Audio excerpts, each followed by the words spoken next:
Welcome everybody to Eye of the Serpent Tarot for another pick a card. So today's pick a card, hopefully it'll be a bit of fun because it's what is your star power now? You know, what makes you stand out from the crowd? What sort of shows your charisma? What shows your drawing power? What makes people turn and look at you when you come in a room, or whatever it might be that star power means for you, and how can you use that, and how are people perceiving you in relation to that? And I'm going to do a little bit of an experiment as part of this, just let you know that we're starting with star cards from different tarot decks to help with the choice, which I'll go into. And beneath those are some astrology oracle cards with planetary pairings to give us a bit of a sense of what is your star power energy, to sort of try and describe it in its essence. And then I'm going to do a thing, it's a bit like bibliomancy, but I'm actually going to use my brother, my late brother, was a really, really good astrologer. And he wrote a book called The Magic of the Stars, which is actually an almost encyclopedic, it's huge, overview of fixed stars, and not only what they mean and so forth, but also people who are famous in history who've had them and how it connected to their chart. So what I'm going to do is I'm going to do it's a bit like bibliomancy. I mean, bibliomancy is, theoretically you get the Bible, you get some sort of a book, and you just kind of randomly go through and pick a page. And I'm going to do that for each pile in the introductory sort of section to give you a particular fixed star, which is part of your star quality, and give you a bit of an idea about famous people who had it and how that manifested. So hopefully that'll be a bit of fun. And then we'll go into the normal sort of stuff with tarot, looking at it in more detail, and some other oracle cards and so forth. So hopefully you'll enjoy it and you'll learn something about your star quality.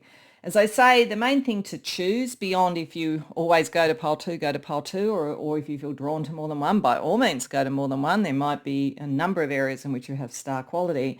I've used different tarot decks for the different piles to help with the choice, and chosen the star card out there to sort of bring the energy in. So for pile number 1, we have the Runway Tarot. For pile number 2, we have the Nightshade Tarot. And for pile number 3, we have the Highly Sensitive Tarot Heartlight Edition Tarot. So hopefully that will help with your choice. And as I say, go to more than one if you want. But when you know what reading or readings you want to go to, the timestamps are in the description box below, and I'll see you there. Welcome, pile 1, to your reading. So you came to the star card with the Runway Tarot, which is a tarot that very ingeniously reimagines the Rider-Waite-Smith deck with fashion. So to some degree, to be drawn to that, I think that shows a kind of creative flair, a dramatic flair, and so forth. What I will tell you is this group's powerful. You're very powerful. And I think your star quality will either be in some very creative thing because you were drawn to the Runway Tarot and so forth, or more possibly for many of you in power in some way, socially, politically, in an organisation. Because when we look at the planetary pairings to try and distill it, I find this fascinating. We have Pluto in 2 of them. So that is the major change agent, the power from below in a way, the transformative energy, all of that kind of thing. Intensity, like you guys are intensity on steroids. So part of your charisma, I think, would just be the sheer power and energy that you bring to things. You might be indefatigable, really. You might be one of those sort of people who can go with only 3 or 4 hours of sleep at night. That just boggles my mind, but some people can do it. You may well be the sort of person who can, but if not, there's a lot of power there. But what also interests me is that I think that part of your star quality is being able to both expand and create and bring in benefic new things, but also make sure that they last and they're solid and there's a legacy, because we have both Saturn and Jupiter connected to it as well. And like if you look at the mythology associated with the planets, that is also the passing of a generational power. So some of you may well have come from generational power, or you may be creating it, like you become the scion in a way of some new legacy with this, because Saturn was, theoretically Kronos, and Jupiter was Zeus. And the storyline there is that Saturn was the ruler of the universe. He got very worried about a prophecy that said he was going to lose his crown to one of his children, so he tended to eat them. But then his wife, Rhea, tricked him when she was pregnant with Zeus, and when she gave birth to Zeus, she actually gave him a rock in swaddling clothes, and he thought he swallowed Zeus, but he didn't, and Zeus eventually grew up to take over. So there is some very strong energy here for this group around, as I say, starting a new legacy, the change of the old into the new, the change of what is sort of very almost kind of, well, it feels like kind of almost Capricornian, and money and power and structure and all those sort of things to the kind of more philanthropic, heart-centered stuff. But it's a good balance because Saturn isn't always limitation. Sometimes it's the structure that we need and the discipline we need. And Jupiter isn't always just wonderful benefic expansion. Sometimes it's too much. So you actually have you're dealing with a lot of power, and I think you actually do it with a great nuance. You know what kind of energy to bring to the table. So in whatever way you do this, you're a force to be reckoned with, whether it's, in a family and you're just the one that people listen to, or whether it's in a large organization or politically or socially. Your star quality is about power and about transformation. So let's see what fixed star. So as I say, what I'm going to do is I'm just going to flip and flip and flip, and then I'm just going to stop. Okay, so I've stopped at the fixed star Mimosa. So this star marks the eastern arm of the Southern Cross. The name Mimosa comes from the mimosa or acacia blossom, known commonly in Australia as wattle blossom. Okay, so there's an Australian connection here. I like that as an Aussie. It's a particularly lovely name for a star. Most names have something to do with animals and body parts or tools or weapons or parts of clothing, but there is something rare and something special about the acacia species. So its meaning. Here we find the universe so arranging things again that more or less sacred flowers are linked to a star and a constellation concerned with grounding the sacred in the ordinary everyday world. So that may be the legacy. This may be very, very spiritual. You're taking the sacred and you're making it real, and then maybe you're sharing it with others in some way. The influence of Mimosa seems to be a yin complement to the more yang influence of the alpha star of Crux. The creativity of the Southern Cross star turns towards beauty and the achievement of harmony with Mimosa. Calling this star yin doesn't mean it's simply girly or sugar and spice and all things nice. There is always great Shakti force in the yin stars. So yeah, the Shakti, like the kind of dancing creation into being. And wherever there is Shakti, there is a definite purpose, organization and action. Yeah. So Mimosa people are doers. There is a great innovating and reforming zeal with the star, much idealism, and some folk are so out on an acacia limb with their ideas and dreams they become controversialists. You are certainly a change agent. With Mimosa, you have a strong urge to make dreams come true. Dreams come true. This star gives you the gift of the gab and even charisma if you tap into something spiritually uplifting to offer the world. So that's the Jupiter thing, but this is the creation energy. You're always on the alert for new and better ways to think, feel, do, and be. As far as you're concerned, complacency is anathema. Improvement is always possible and desirable. You spend your life seeking greater refinements until you come as near to perfection as the imperfect material universe allows. So this is like the constant transformation. Famous examples. Karl Marx, there you go, with the surrendering self no to the moon here, offered the world an idealistic political philosophy. Socialist and visionary writer H.G. Wells had Saturn aligned, and the warrior of Indian political independence Jawaharlal Nehru had a Mercury link. Jean-Francois Champollion achieved a major transformation in scholarship when he found the key to translating Egyptian hieroglyphics and was born with the magical breakthrough asteroid Hecate aligned. Explorer Roald Amundsen, sometimes I can't read these names all that well, sorry, had a link to Iris, helping him to be astute and organised in the preparation and execution of his expeditions. Dame Joan Sutherland, with her very refined soprano voice, had Venus with Mimosa.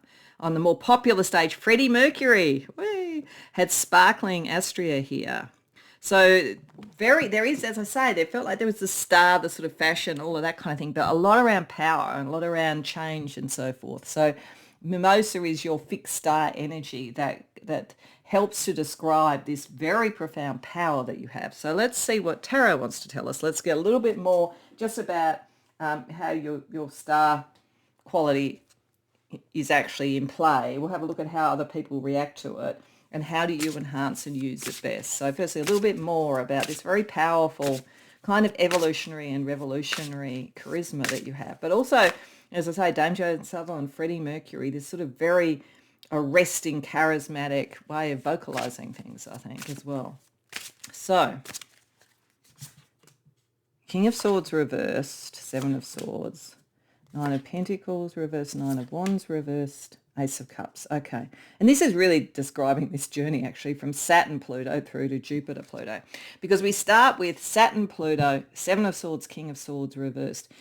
There was, as I say, you know, when we talk about the mythology around Saturn or Kronos, there was sort of something that was a little bit inappropriate about the power energy there. So anything that is old and can no longer be withstood in a new world and a new way of being, or anything that is illegitimate in some way, you know how to negotiate that, you know how to bring that to its surface, and you know how to unite people around it with the Nine of Pentacles reversed. Your star quality comes out best in a group where you then are the strategist and the person who knows how to balance the mind with the heart, the structure with the expansion. So you work best in a group. Your charisma and your star quality comes out when you are leading a group or influencing a group. And you might do a little bit of both. It's interesting. It reminds me of, there's a particular typology that I came across in my career around work types. It's called the DISC model, and it has like dominant, influencing, I think it's stabilizing and conscientious or something. I can't really remember, but it's 4 different types of personality. And I always remember being in a situation where we were meant to kind of self-nominate where we went. And I did a lot around negotiations at that time. So I sort of went over to the influence because I thought that's pretty much what I have to do each day. And the person who was running the course came and pushed me into the dominant and said, nah, you're that. And I always thought it was kind of funny that I let her do it, but which kind of means maybe I'm not that dominant. But nevertheless, years later when I did the test in more detail, I was a kind of combination of those two. But this gives me a similar thing. I think that you have that influential energy, but you also have a kind of almost a first principles.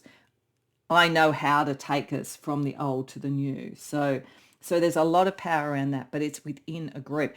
What I find interesting too is that I would say for most of you, you haven't yet totally manifested in this world, or certainly not to the point that you could. Because the fact that I don't see major arcana there, when there is this much power, suggests to me that most of you are finding what would be your cause or what you would do with that. It may also be that for some of you, you don't want to have a public presence. You would rather almost be part of the environment and part of the group. And that's what's interesting about this card, because you see it's the one card in the deck that has actually a coloured background. I find that really interesting here. All the other cards in this deck don't.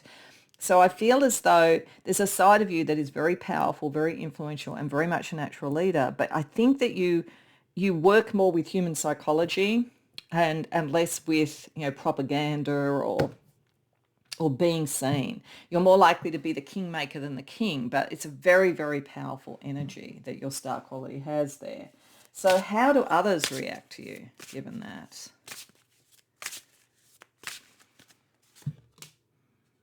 Four of Pentacles, Ten of Pentacles, Knight of Swords reversed, Page of Cups reversed. Most people at this point are seeing a lot of the Saturn. It doesn't mean that they can't sense that you have a good heart. I think they do sense that you have a good heart, but there is something about you that speaks of stability. In fact, I think you will have charisma, particularly with that mimosa energy, but I think you have gravitas. And gravitas is actually usually more powerful as a star quality in a way when you're dealing with powerful things. You have the sense when people respond to you, they feel as though they are secure and they can see growth and they can see long term and they think long term. They feel as though you don't warm up and show your heart too quickly. They feel like you're kind of all about business at first, but I do think eventually they start to see the Jupiter. But I think you modulate that a bit because I feel like you work around groups and so forth where there's contention. So at first you're kind of very much in the mind and the practical outcomes. Eventually you move more into the heart, I would think. It may be that to fully connect and make the true power of your star quality operate, you need to be a little bit more open emotionally, but it will depend upon the situation. So how do you enhance it then? What is the best way to enhance your star quality around this? You are very arresting. People will really, really pay attention to you. But how do you best enhance this? To get, I think, maybe a bit more to the Jupiterian side of it. King of Pentacles reversed. Eight of Wands reversed. Seven of Pentacles. Okay, you have to find a cause, actually. If you haven't found it yet, you're meant to find a cause. Because it's written all over this. You are the end of the old system and the beginning of the new system in some way. And it's like, don't rush into anything or dissipate your energy or dissipate your impact until you've worked that out. You've got to find the thing that is not growing, the thing that is not healthy, and actually move towards that. So it's like you're like I actually got this sort of image of a thoroughbred racehorse, but you're waiting in the stalls. You have the race that is the race that's really going to show who you are has not come about yet, because you almost need to know where are you going. And I think for most of you, you haven't completely worked out what that is. But there's a hint in all of this. There was a hint right at the beginning. It's like you are here for the shift of something. You could be here with Pluto so strongly there. Pluto went into Aquarius last year. It'll be there for a long time. This could very much be your next couple of decades where this really shows up, because big change is coming, and I think you're here for it. As I say, it doesn't have to be on the world stage, though for some of you with that degree of power it could be, but if not, you have an impact in the shifting of something and the creation of something new, but you have to find the thing that is moving out. You've got to almost find the prophecy. I feel like there's something almost prophesied about you. Like you have come at the right time. You were born at the right time. Whatever, it's probably in your chart, like whatever age you are now, whatever stage of life, there's sort of something that is coming in, I think, with this Plutonian, Aquarian Plutonian energy. And the shift that's coming with that. Some of you may be very connected to the technological revolution, given all that, particularly we've started with some air cards. But I think that's what will really enhance it. You have to have a cause. You have to see what needs to be moved off the chessboard so that you can then bring onto the chessboard what would be better. So let's get some color energy around you. That also helps describe your star quality. Crimson. This is about atonement, karma, and penitence. Yeah, like there's something serious about you. This is what I'm saying. It's sort of gravitas more than charisma. And I think that's actually more powerful. It's more lasting. But I think that you are a serious person, and you're here for serious business. And I feel like crimson, all the reds are like the bloodline stuff. I think that you may have been born into a bloodline potentially that's important. And we also have scarlet, intensity, motivation, and passion. Yeah, you're very intense, like you're incredibly intense. And this is almost like the past into the new again. It's like there's something about this being in your blood, and like there's a sense of the true life force, and like bringing something into being, creating something, setting something on fire in a way, and metaphorically, obviously. But yeah, you're here to shift things and to revive the true passion of something, I think, as well, rather than having it be too cold and distant and structured. So let's give you a couple of songs that might represent your star power.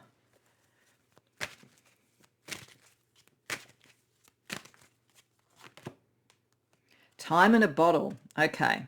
So I think that you are here to do something. I really do believe it. There's a kind of a destiny around you. Time in a Bottle is a song that sort of talks about trying to keep and hold all that was precious and beautiful. Again, if you are going to move from the old to the new, there's something here about, and chronos, time, understanding when things have to move on, understanding what is precious that you want to protect, but also what you need to bring in. So that's one song that represents some of the energy around you and some of your star power. What's another?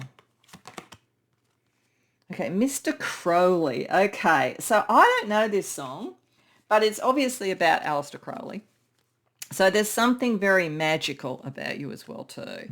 And Crowley, if we go to what did he talk about? He talked about a new aeon coming in, the aeon of Horus, a new world, a new age. There's something like that for you. You may want to go and listen to these songs. As I say, I've never listened to Mr. Crowley, but it's interesting that it comes up. There's something very powerful, very magical. If you are someone who does high magic, and I know that some people who come to my channel do, you're the real deal. So this is just showing that. He was very famous for that. So you could potentially become famous for what you do, I think. All right, so let's get you a couple of famous mentors then. If we've been talking about like your thing, let's get a couple of people from history that might also be mentors to your star quality. Wow, Marie Antoinette. Now, that doesn't necessarily mean that you are dismissive of other people's needs, but I do think there's an interesting lesson, because I think you're very much in your head and you're very much about the change that needs to come. And it was saying earlier that the way you enhance this to some degree is, first of all, have a cause, but also show people your heart a bit more. So this energy of like change, you don't want to become the victim of change. So, and again, Kronos was the victim in a way of Zeus. So with this power that you're dealing with, you have to make sure that you lead out with it rather than detach from it. So her is a lesson of power, but she was very glamorous. There's something glamorous about you too, as I say, with that mimosa fixed star. And wow, I'm talking about glamour, Elizabeth Taylor. So sometimes it's about an act as well, and about taking beauty out into the world. Like, I think that might be the other piece of the puzzle here, and it might be why you were drawn to the Runway Tarot. There's probably something inherently beautiful in you. It could be your physicality, it could be the way that you speak, could be anything, but there is something beautiful. There's something here about using the beauty and the glamour. You do actually have it. That's what I sort of felt. I feel like you have the gravitas as well as the charisma. You have the glamour, but I feel like you're a little bit pulled back. And like maybe one of the things to bring it forward is once you have a cause, then you actually switch that on and you use the glamour. Okay. So let's get a couple of rolls of the Astro Dice too for anything else to describe how you might best use your star quality. Wow, what a surprise that you'd have Scorpio with all that Plutonian energy, the sun in Scorpio in the second house. Yeah, it's your intensity, sometimes your magic, if that is something you're into, that is part of your life path. And you are meant to be very successful. You are meant to create the world that you want, but it's deep. It comes from like very Plutonian deep energy, and that is your life path. And we have the first house, Pisces, okay, with Saturn. Now that's interesting, because this is actually, I think this is why it's saying you have to find a cause, because I feel like if you have Saturn in the first house in Pisces, there is the call towards global humanity. I mean, Pisces is the last sign. It incorporates everything. And then moving to the first house, but we have Saturn there. This is a shift. This is a shift in global identity. You have something to do with a shift in global identity. Again, it doesn't matter what level or how public it is, but that's what you're here for. Oh, I'm very, very interesting. Okay, so what we're going to finish with is just a wild card, just to give a little bit more fun to the concept of who you are and why you're here and all of that kind of thing. So I'm just going to do 3. So I want you to choose a number between 1 and 3 while I'm shuffling. Pause if you need to, because depending upon which one you choose, that will be your kind of last piece of the puzzle around your star quality. So number 1, protection, defense, set boundaries, guardian angel. Oh, that's interesting. Number 2, I am bold. And number 3, metamorphia.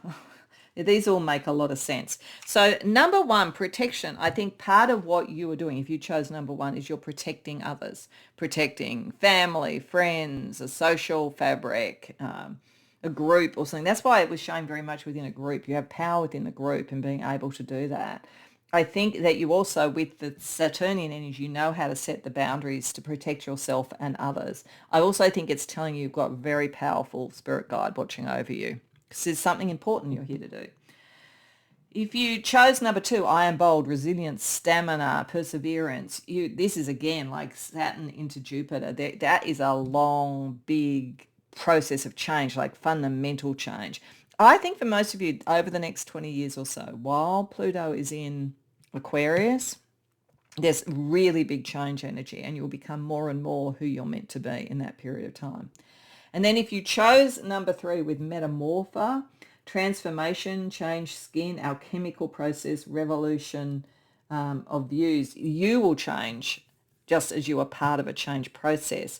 And I think you will become more and more seen. I also think of the group, you're the ones that probably most connect to the Mr. Crowley song. There's something deeply alchemical and magical here as well. So you people are stars of power rather than like necessarily on the stage and screen. Though if you were on the stage and screen, particularly with Elizabeth Taylor, there would be something very beautiful and compelling about what you do, but you would be likely to have some sort of activist side as well. So I hope that resonates for you and you enjoyed the reading. If so, please like the video and subscribe. If you care to share in the comments, I'd love to hear. Otherwise, I hope to see you in future readings.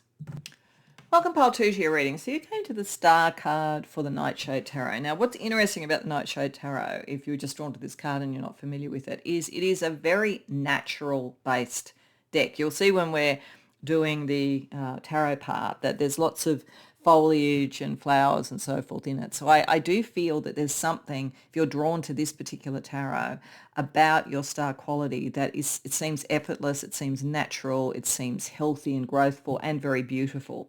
So there's something like that, that you come across as like healthy and vibrant and natural and authentic, I think, authentic and focused on growth and good positive sort of energy. So that's one part of it. But I do think, looking at the planetary pairings here, you're kind of the, what do they say, the steel fist in the velvet glove, because I think that you come across to start with as very beautiful, very emotional, very connected. But boy, underneath, you are here to stir things up and change things in some way in what you do. You really want freedom too. So if people sort of felt like, oh, this is very sweet, loving, caring person, that's true on some level. But boy, if they try and limit you or hold you back or tell you that this is the way we do things and we can't do anything new, you're going to surprise them. And a singer came into my head when I put this down as an example of this energy, Lady Gaga. I don't know why she came into my head, but she did. And I think it's probably because there's one side of what she does, beautiful music, all of that kind of thing, using fashion, using all that kind of thing.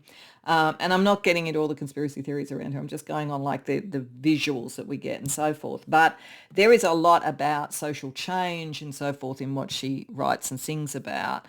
So there's a message. So I feel like you are as I say, you're the change agent and the big energy, but it's in an incredibly appealing, incredibly beautiful and somewhat not deceptive in any way that you're trying to fool people, but people should not underestimate you. Look at her. She looks innocent and sweet looking up there. But boy, do you pack a punch, so to speak, without talking about any kind of violence. It's like you're new. You're at the shock of the new. You shift the old into the new in some way. But it's all done in this very, very beautiful way. The other sort of thing, it's got John Lennon, so like Imagine, like beautiful song, but it's all about a shift in consciousness and so forth. So again, you don't have to be fans of those people, but there's some sort of energy like that, which is the beautiful, and again, like you came to the nature-based, the beauty of nature, and your nature is beautiful, it is. But it's also, if you think about nature, it moves through time and changes. It's always changing. The seasons change and so forth. It's built into the time process change. So maybe that's why I got Lady Gaga, actually. Maybe the main reason she came up is she's a bit of a chameleon. And it's a bit like David Bowie and things like that. You may be a bit of a chameleon. You're always understanding time and when it's time to change. So we're going to do the bibliomancy thing with the book. So what I'm going to do is I'm just going to like flip a few times until I just sort of feel to stop, and then I'm going to tell you what big star you got. Okay, so we get P1 Orionis, Okay, I've never heard its astronomical designation is Pi 3 Orionis. Name and position. The name Tabit, which is its overall name, has been used for P or Pi 3 Orionis in some lists, and is a variation in the name of Thabit from the Arabic al-Thabit, the one who endures. Now that's interesting, enduring but also changing. The later name belongs to the star Upsilon Orionis, situated on the ecliptic. You probably don't need to know all of that. Let's just go to the next part because that's very technical. Meaning, for ease of reference here, I shall write this name as Pi 30, even if it does look like a weird text instead of text. Add a C and rearrange the letters, and I could be conjuring a character from the early Star Wars films, like C-3PO and so forth. So that's interesting. This is an often serious star, and those born under it don't have a lot of time for nonsense. So you have this beautiful energy, but boy, you're here to do something. If this is one of your stars, life is real and earnest and always busy. This is an active influence. It's one of the brightest of the stars which make up Orion's shield, and this image gives us a way into understanding a star which has had almost no attention. A theme of protection emerges, of readiness to do battle in defense of a cause. So there's probably the cause energy there, or an idea or a person, including oneself. Can become a bit obsessive, though, and may need to manage circular thinking. Now, that's interesting. This is why you've got this energy, is to break yourself out of circular thinking. There could be ideals, but then there's reality. So I think that you're operating with that. Especially if it takes the form sometimes referred to in Buddhism as tearing thoughts, where you churn over negative experiences or information without ever resolving any of the issues. It's not that you can't sort out tearing thoughts with this. It's just that sometimes you really enjoy a good wallow. But basically, Pi 30 people are very caring and protective, even self-sacrificing if they are looking after people they love. As long as you keep your feelings and thoughts in proportion, pick your battles wisely, and refrain from stubborn digging in, you will go far and well with this restless, vigorous, purposeful star. Famous examples. Mystic yet very practical Saint Teresa of Avila reformed the Carmelites and created a new order. So there's the change energy. The Discalced Carmelites, aided by her problem-solving organising Astrea here, and had to keep up careful defence against the Inquisition. So yeah, coming across beautifully, but they're almost maybe a little bit subversively to make change. Walt Whitman had his expressive Sun and compassionate democratic Ceres both aligned here. Muhammad Ali had a Jupiter link and was famous for his exuberant presentation of combat readiness. Composer Richard Strauss had artistic Venus here.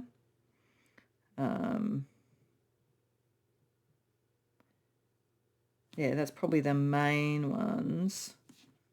Oh, there's also the writings of Maya Angelou are often as intensely political as they are personal and frequently deal with defending human rights. She had the connecting north node of the moon with this particular star. So I think this is about giving you a kind of a purpose and a connection and a caring, and almost who you would want to bring this very heartfelt energy into, but how you would break them free and break yourself free from things. So I think you're a kind of a chain breaker, a liberator energy that's around your star quality.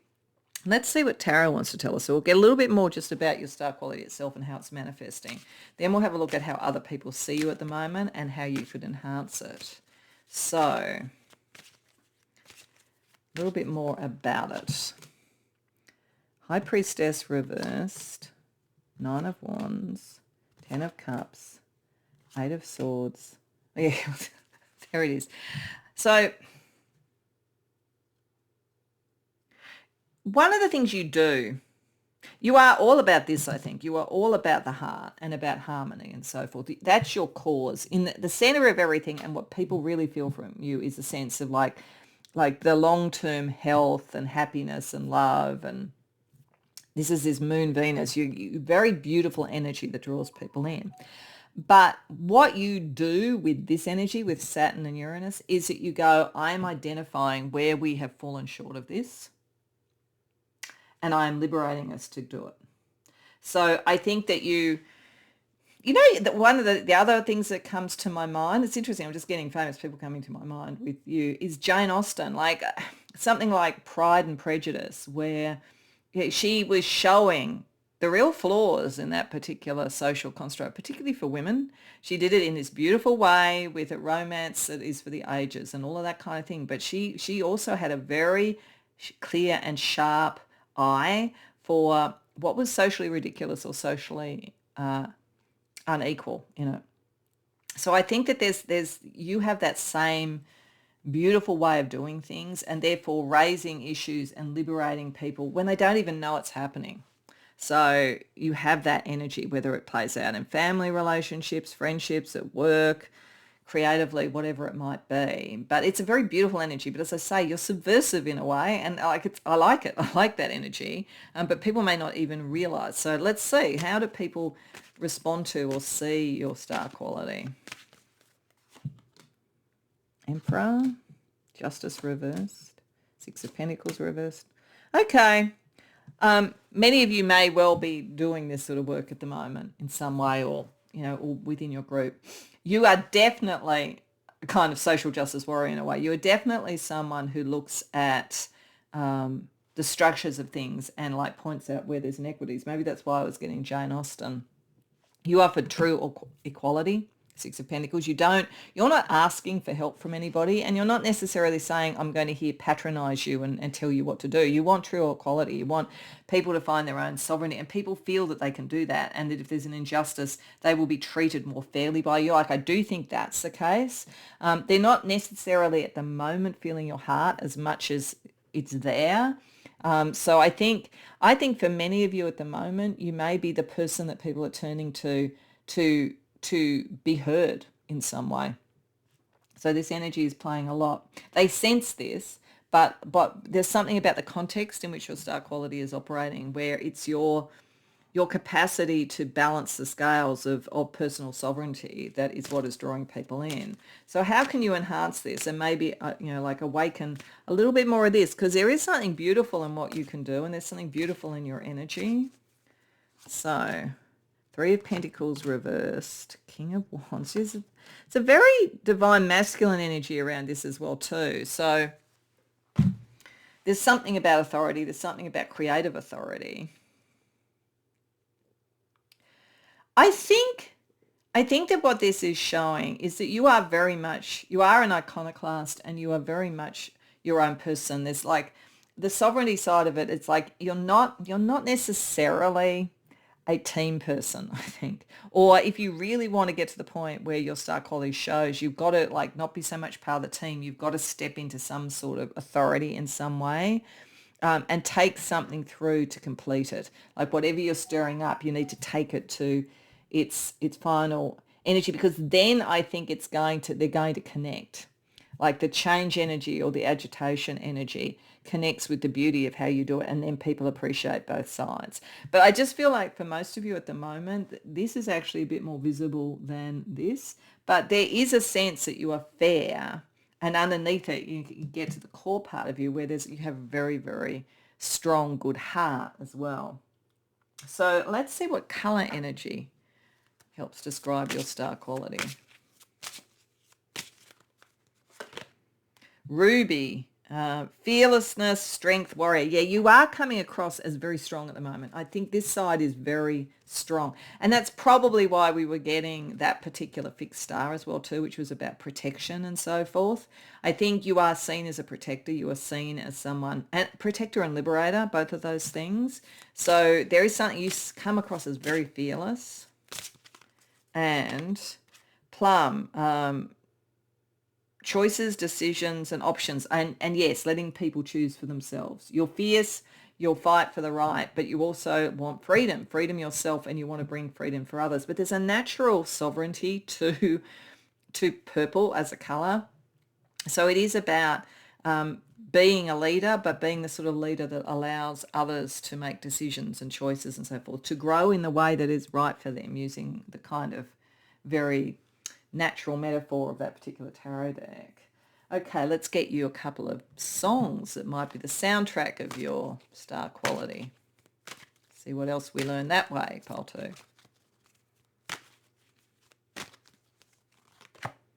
Sugar, sugar.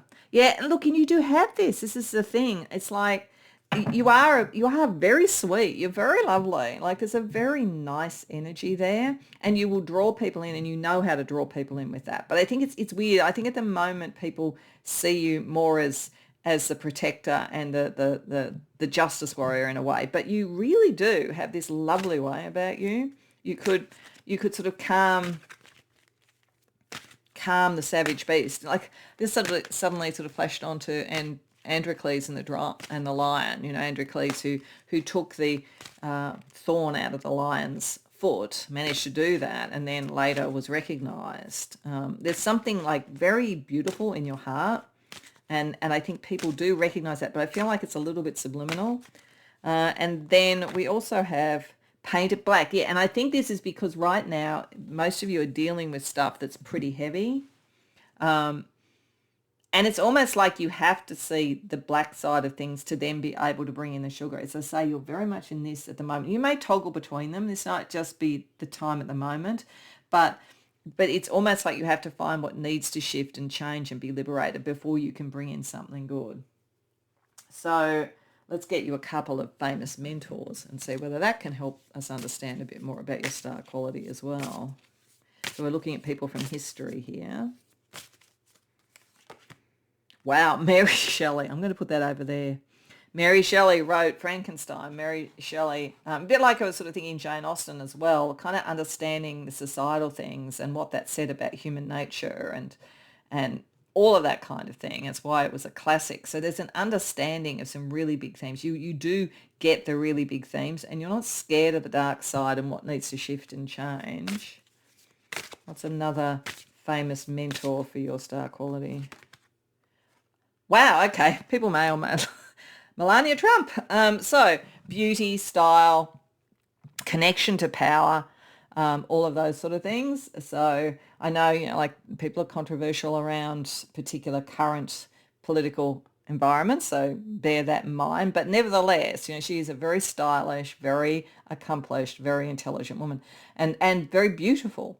But people don't necessarily right now, interestingly, don't necessarily, I think, see her heart as much as they see the connection to her husband and, the change energy that he has. So this is interesting. I think that there is something, it's showing that there is this other side within you that is part of your star quality, and there's a great deal of style associated with it. But I think it's kind of a little bit under the radar. That's what it keeps coming across. So let's roll the astro dice a couple of times and just see some other ways that your star quality could manifest. So firstly, you have Mars, action in Aries, being a leader. This is why there's something about leadership in the 5th house. So it's a creative leadership. Again, maybe why I keep sort of flashing on to creative people, Lady Gaga, Jane Austen, all of that kind of thing.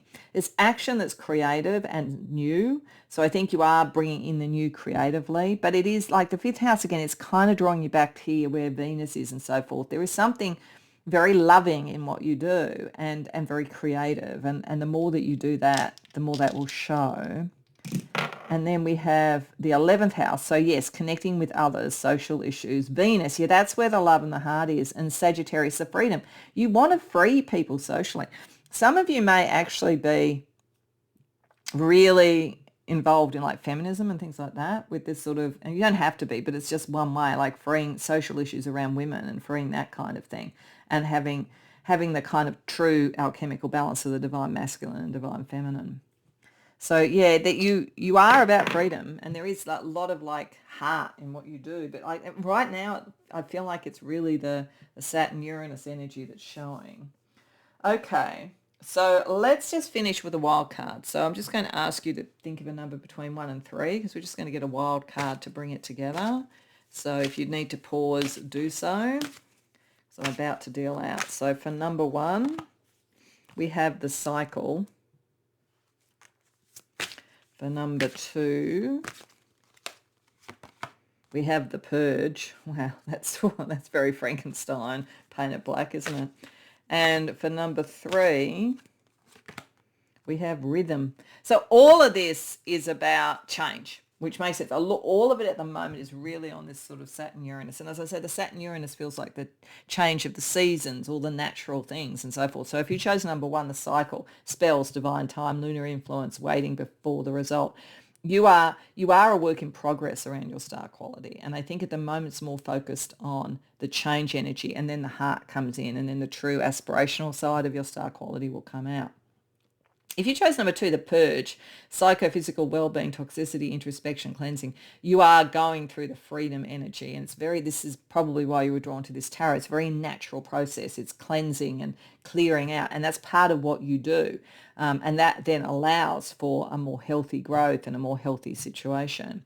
And if you chose number 3 with rhythm, go with the flow, synchronicity, adaptability, you're working again with the seasons and the cycles and so forth. You know when to take things across the line. You know when to start new things. Everything comes from a heart towards healthy and happy kind of community, family, love, all of that sort of thing. But it's kind of like the real thing you're doing it for is kind of like a byproduct, or to most people, they see more of the action and the energy towards the change rather than what the goal is. But later on, they look at it and they realize, oh, that was the goal. And then they see you more clearly. So I think that's just a cycle you go through in terms of your star quality and what people understand of you. So I hope that resonates. I hope you enjoyed the reading. If so, please like and subscribe. If you care to share in the comments, I'd love to hear. Otherwise, I hope to see you in future readings. Welcome, Pile 3, to your reading. So you came to the star card from the Highly Sensitive Heartlight Edition Tarot. And I think of all the depictions of the star, it's the one that most looks like the person being a star. That doesn't mean that the others don't have star quality. But I think you, particularly with the energy we're seeing here, it's very much your life path to be seen and to be a star. And it is to do with either very strong spiritual and heart energy, or it's to do with beauty and glamour. So it's going to depend on who comes here. But when we have the sun as both of these things connecting with the star, there's something very much in you that's meant to be the star, meant to be the main character, that kind of thing. And then we have Neptune, which is psychic and spiritual, but it's also the ideal and it's glamour. And then we have Venus, which is love, caring, beauty, the divine feminine. So this is a very, I am the star. There is something in my nature that is beautiful and intoxicating and aspirational. And like what I'm getting is Princess Diana, that kind of energy. There's certain astrological things, particularly between Venus and Neptune, that can show that in a chart. And I can't remember what the exact thing was in Princess Diana's chart, but I know that my brother did talk about in her chart this particular aspect between Venus and Neptune from memory that showed that people projected on her things like their wish for love, their wish for glamour, all that kind of thing. And she became iconic. So there is a little bit of an iconic energy to this, I have to say. So let's see what fixed star is associated with something that is so clearly more your classic sort of star quality. Now I'm just going to keep flipping through until I feel to stop. And then, okay, so your particular fixed star is Sabik. This is one of the stars of the constellation Ophiuchus, the serpent bearer, where it marks both the right knee of the toiling serpent bearer and the line of the serpent itself. It belongs more properly in the constellation Serpens, the serpent, than in Ophiuchus. I know I'm not pronouncing this right, Ophiuchus. But that one is the one that people say is the 13th sign, by the way. The name Sabik derives from Arabic, either from a title meaning preceding one or from al-Saik, the driver. The traditional law around Sabik is unhappy and boils down to the ideals of wastefulness and perversion. Okay, so there's something here about using glamour, beauty and so forth in a good way. Sabik and some of the other stars from that constellation were part of a magician sky figure in ancient Sogdiana, modern-day Uzbekistan, called Wajrik, who had shamanic powers. Okay, so this is the very deep spiritual energy. The association, he talks about a particular astrologer who connected this association to this star. And it's a much more helpful approach than giving into the fear patterns of the more established astrological traditions. There is something mysterious about the influence of Sabik. Finely poised and capable of turning on a dime, as the saying goes. His energies run in the gamut and can go anywhere. Sabak is tuned to sounds we can't hear, light waves we can't see, and realities we can't experience unless we have the gifts of a shaman. So there's definitely something very strongly spiritual here as well too. That's why the Neptune-Sun connection. When Sabak people get it right, though, they can get it fabulously right. One of the few good Roman emperors, Marcus Aurelius, had noble Jupiter here and used his Stoic philosophical beliefs to reframe the trials of life and find a way to put even the worst experiences into helpful perspective. This is an excellent role model for Sabak. The shamanic skills of the old Sogdian magician, interfacing between the material world and other places of consciousness, can wrangle with any serpents of desire, any unskillfulness, and purge any kind of poison by tuning into a true vibration and destroying all falsehoods and forms of dis-ease. So yeah, the life path around, the clarity and the love and the heart and so forth. So if Sabak is one of your stars, you are not doomed to seethe in a stew of distorted, unskillful longings or become seriously ill or otherwise mess up your life from the get-go. You may well face some significant challenges in working skillfully with your desire nature. Now, it's interesting. I don't know whether Princess Diana had Sabak strongly, but I think that, things around her life and the challenges she had, it might be one of the reasons why I was feeling her as an energy looking at your star nature. But let's go on. A little effort on your part can turn this into a healing process. Several major spiritual teachers have had important links to this star, as have many people involved in the healing fields. Their work represents various kinds of shamanism in action. If you take them as your role models, you're as safe as houses. With Sabak, you have nothing to lose except that which really should be surrendered in the service of the best growth of your soul. So some famous examples. William Butler Yeats, who was fascinated by occult mysteries, had truth-telling iris with this star. Joseph Pilates, who invented the exercise regime which carries his name, worked on physical healing with the sun here. So there's something very much about healing in your energy as well, I would say. Bodybuilder and swords and sandals actor Steve Reeves had a close Mars link. Elvis Presley had a Moor here. I talk about glamour, which he didn't always manage so well. And its kinetic charge of Jim Morrison's Eros was for creativity. So that's really powerful as well. Who else? Great spiritual teacher Paramahansa Yogananda had both loving Venus and problem-solving Astrea aligned. So this is a healer, this is a shaman, this is a spiritual energy. It is one, though, that brings in all the desire nature and the glamour. And if you are glamorous and you're seen in the world in some way and you have many opportunities to express your heart and your desire, and if you're aspirational, you have a lot of challenges to deal with in a way. Or they're not necessarily that life is difficult, but you have things that could be offered to you on a plate, temptations and so forth that you have to manage very carefully. And that's where I think the shamanic energy for you is really, really powerful. By going within and clearing your energy and knowing your own soul, you can manage this really well. But it's like you will have opportunities offered to you that others won't get.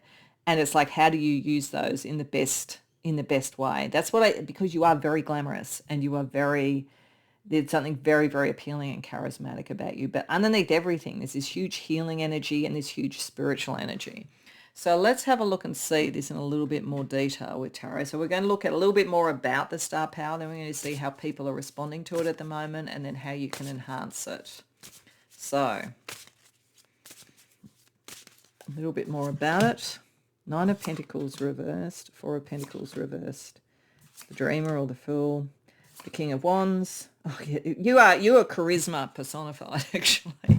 You are kind of star quality personified, I've got to say. And I wouldn't mind betting that there will be, for many of you, a connection with a partner it becomes like a power couple kind of energy. Now, that doesn't necessarily mean you have to become as famous as Princess Diana with marrying into royalty, or I don't know, Kim Kardashian with, who was she with? Kanye, I think, or anything like that. But there is definitely something here about love and the heart bringing even more to this. But you are self-actualized, you're charismatic, you're driven, you take action, and you're always open to the new and reinventing yourself and all of that kind of thing with the Fool card there. You almost seem, and there is a bit of a challenge here, to be almost an innocent in this world of glamour and so forth. But I think you do know what you're doing.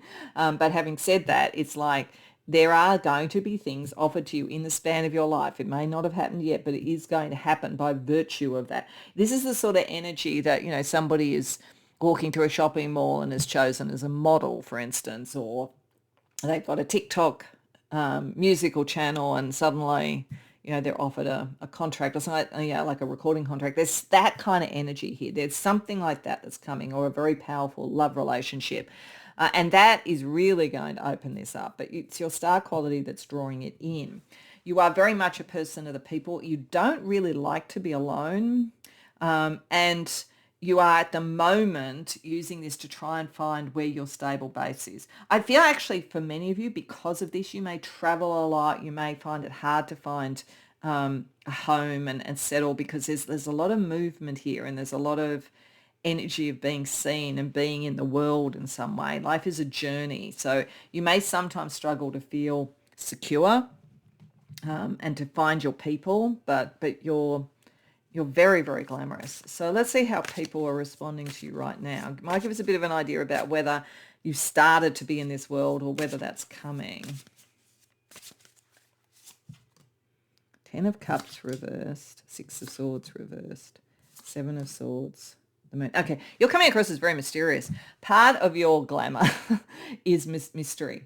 People don't really know what you're going to do or who you really are. They feel like you have a strategy. They feel like you really know what you're doing, and I suspect you do.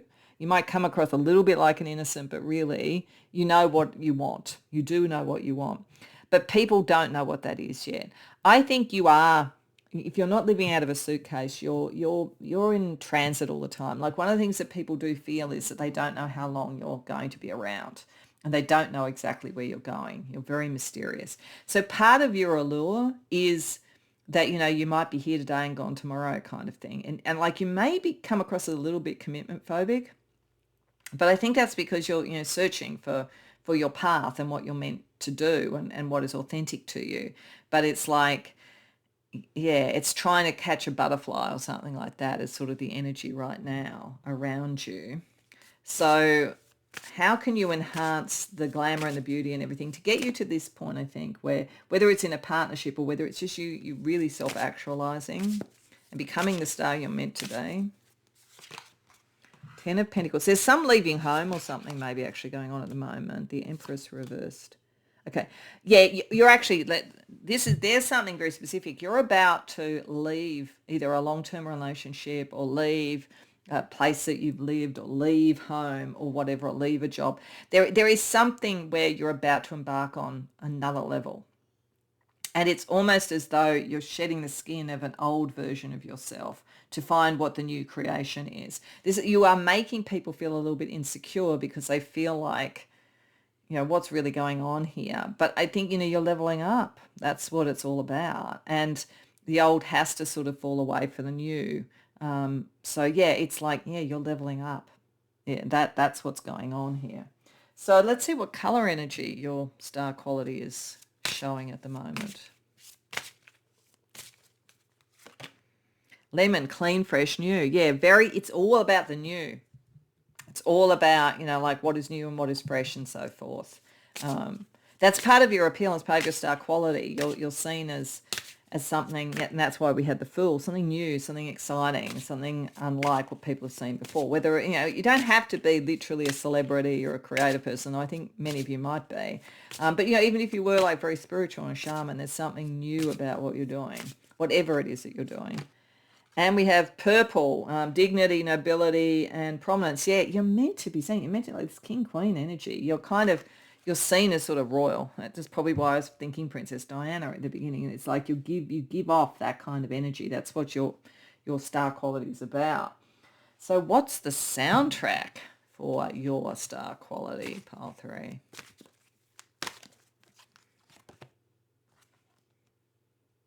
Okay, now this is interesting. I don't know this song, Diary of a Madman. So you may be very hard to, this is probably the Sun and Neptune. You're very mysterious, and people may not always know what you do. There is method to your madness, I think, and you know what you're doing, but you're kind of like, you're always a bit ahead of the curve, and people don't fully get it. They'll understand it in retrospect, but not while you're acting, moving forward and so forth. And I put a spell on you. So there you go. Very, very captivating. It's interesting. Like I kind of like I had two cards that almost came out, and one of them was Bad Moon Rising, and this was the other one. I felt that fits more with this energy, but the fact that Bad Moon Rising almost came out, you may be a little bit, some people might be a little bit scared of you as well. They might think like, oh, is this person trouble? They're really, really intoxicating. They're really, really fascinating and charismatic, but is there trouble? And and then I put a spell on you. Like, is this person able to beguile me and intoxicate me? It's also connecting back, I think, to the kind of shamanic thing. Like the Bad Moon Rising energy there would be like going into the depths and dealing with what needs to be dealt with, and then finding your own true magical ability. So that's interesting. Let's see what history would give you as mentors for your star quality.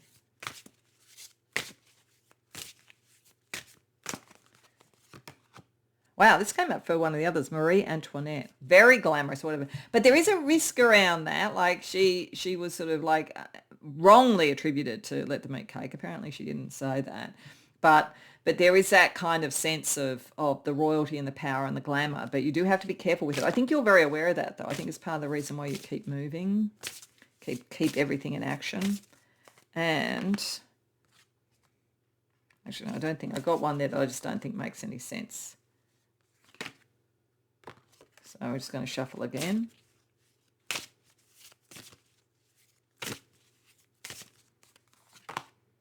Wow, okay, Oscar Wilde. So that's interesting, actually. There's a little bit of a cautionary tale here for you. You are, as I say, of all three of these, the one that has the most innately star power in the sense of how we think of it classically. Very glamorous, very mysterious, always on the move, just always aspirational. Kind of royal or whatever, very creative. But both of these characters did have a bad outcome for being different or being not of their time. Like this was kind of, she was in the wrong place at the wrong time, really. And Oscar, obviously, his preferences in terms of love were not accepted at that time. So although there was a brilliance there was also, how do you stay glamorous and ahead of society and true to yourself? So there's something in here for you. There is a little bit of it's not a warning in a really bad way. It's just knowing the impact of this sort of charisma, and that it can create really weird situations. It can create jealousy. It can create strange relationships. Being an icon is not necessarily easy. So I think that's just kind of, and the fact again that I got Princess Diana to start with, it's like, understanding the stakes with which you're working, I think, in whatever level of life it is. Okay, let's see then whether Astrodice can help us in ways that it could manifest at its best. So firstly, we have the moon again. Oh, no, we didn't get the moon already. We've got the moon with the sun, so the emotional thing, having a home, Pisces. Your home is the world, and your home is all people with Pisces, but there is sort of something here about grounding your emotions in a safe home. So it is important to find that. You're kind of restless in an energy of looking, exploring, but getting to your core and knowing who you truly are. That's probably why the shamanism was so important with the fixed star. That will really help you. And we have Mercury, how you communicate with others, communicating with others in the 7th house in Cancer. Yeah, finding your home and finding your people. This is the thing, actually, the 9 of Pentacles reversed. You aren't really meant to be alone, but I think you move and you seem as aspirational. It's a little bit hard for people to feel that they can reach you and be with you and settle with you. But I think there is a kind of restless energy of looking for your home and looking for your people. And it's a good energy to follow, pile 3. Okay. So to finish off, we're just going to do a wild card. So I'd like you to choose a number between 1 and 3, because depending upon which one you choose, that's going to be your wild card to just sum up your star quality. So number 1, the Song of the Banshee. Yeah, this is the side of you that's a little bit scary to people. Number 2, I Am Listening. And number 3, The Purge. Wow, okay. So there's a warning around this. And I only think it's because this is a very high wattage star power and a very high wattage spiritual energy as well. And I think you do have to be aware of the things around it. So if you chose number 1 with the Song of the Banshee, warning, pay attention, danger, red flag, it's trying to say, do understand that icons live iconic lives, and they are, if you become a symbol of aspiration, it is sort of something you have to balance and be very aware of and be very careful with. So take the warning as well as the props here, because you do have a very strong star quality, but it could make your life more complex than the average person's. If you chose number 2, I am listening, subconscious intuition, message from the spirit. This is a very strong energy around the shamanism and going within to find your answers. You have very strong guides. You will be protected a lot by that, and self-knowledge will help you understand also other people around you and how they're responding to you. If you chose number 3 with the purge, psychophysical well-being, toxicity, introspection and cleansing, I think that's also talking about the shamanism. So I think that, like, if you chose 2 or 3, this is around using that shamanic self-healing, the healing aspects of the fixed star, all of that, and building your spiritual strength, because you do really have that as well with the sun with Neptune. But because the sun is with Venus and there is so much glamour around you, you've got to have that kind of very solid underpinning and purge out and clear out what you need to clear out. But if you chose number 1, then you are particularly likely to become like famous or very well known on some level in what you're doing. And people are likely to project on you and to idealize you, but then also maybe to get upset with you when you don't fit their narrative and so forth. So just be aware of the power of charisma and that it can be a little bit challenging for relationships. I think you're meant to have a good relationship, but relationships more generally. So I hope that resonates for you. I hope you enjoyed the reading. If so, please like the video and subscribe. If you care to share it in the comments, I would love to hear. Otherwise, I hope to see you in future readings.